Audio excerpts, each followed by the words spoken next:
Bajala guri jiraadhu fatattee jiratte Gabreeli yaada albaati daa'imti ta'e warra iyyeecha wajjin naasa tokko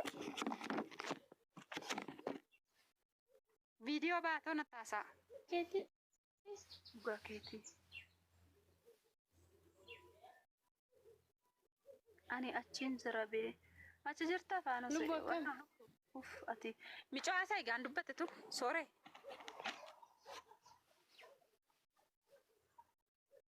masii ati dhugaa jette lubbuun dubbattu nagaadha akkam fayyaa keetii nagaamu hin nagaamaa karaa dubbataan jira jirta naguma jira akkam mee biyyi kun saggaadha bareedduudha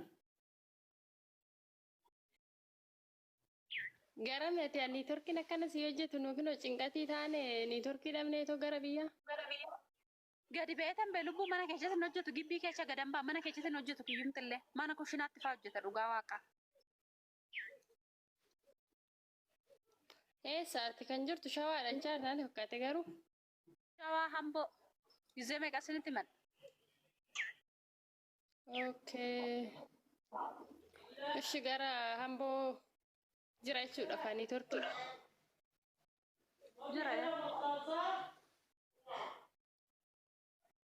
jira haya gaariidha ka galufeet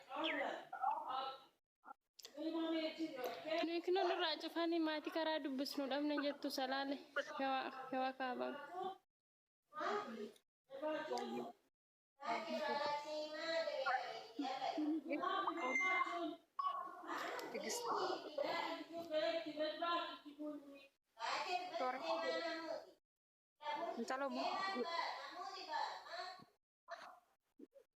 Filippini malutti yite of bira kaasif muuti si godheera waaqa waayifaan keenya hin hojjeta toora keenya gaba siyaasaa jirani masi maame sinan galche micayyooni nagumaay micayyoo te naguma nagaadha mana barumsa deemtutti dhangala'aa amma hin dhufti takkoo turte tola oye jirta akkam jara galata waaqaan horsiin jechuu kiyyaaf ishi galata gaafii qabdamoo maal bareechaa jirtu ajallicha hin beeku maal gocha argattore baruufi ka na baruufi ta'u wal barra tolchaadha moo tolaadha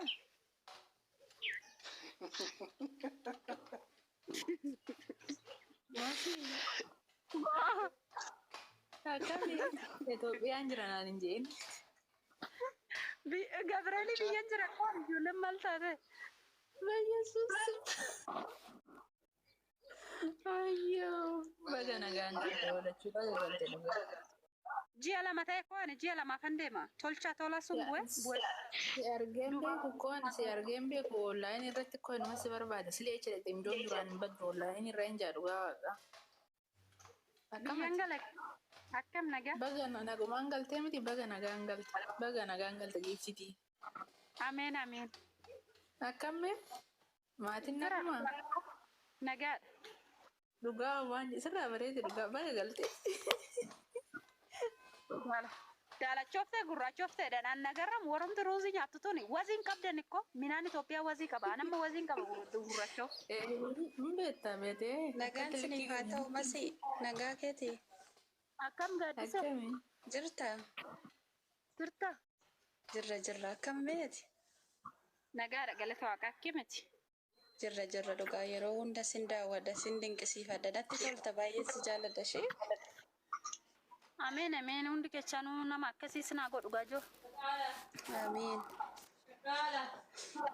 Sinan galcha qoo tokko gaafii gaafattan. Qoo hundi kechanuu sinan galcha laali gaafii na gaafadhaa bu'aa ishee turinaatu. Qoo sinan galcha hundi kechanuu. Har'a noo torkiin hojjetan nan saaf godhame Jumaanis warri dhiiraa kun maal barbaadanii? Yoo niitiin tachan biyya alaatti isinii galuu didde malee isinii na warri dhiiraa. Yoo isinii galuu didde akkuma duraanii san kottaan ijaarsummaa isinii ta'a. Giddi ishii galu. Meetii kophaa kana gangalcha sirra bareedee jira dhugaa. Burtukaan galatu. Nagaa dheerii. Seera siqaayii meeqa irra godhu?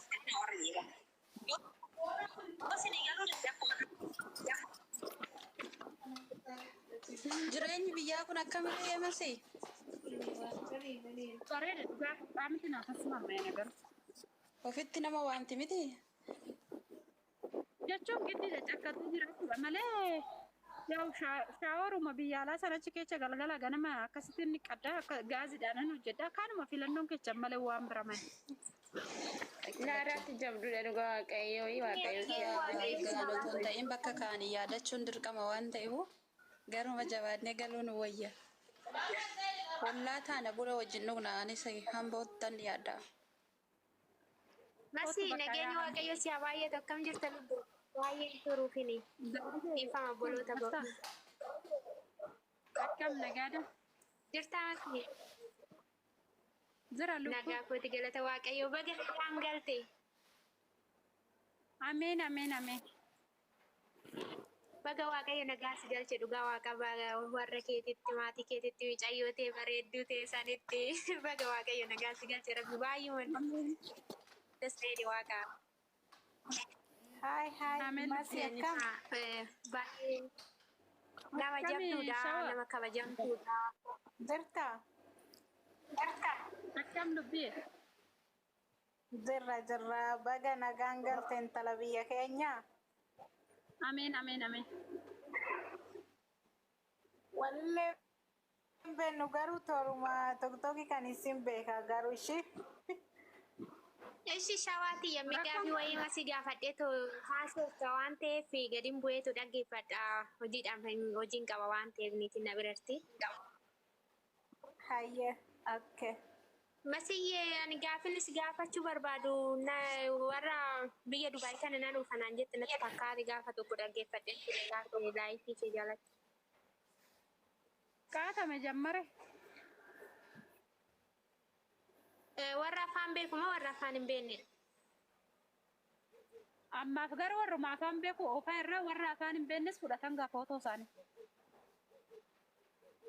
Itoophiyaa galamee achas deebisuu hin danda'ama? Itoophiyaadha deemuu hin danda'amu?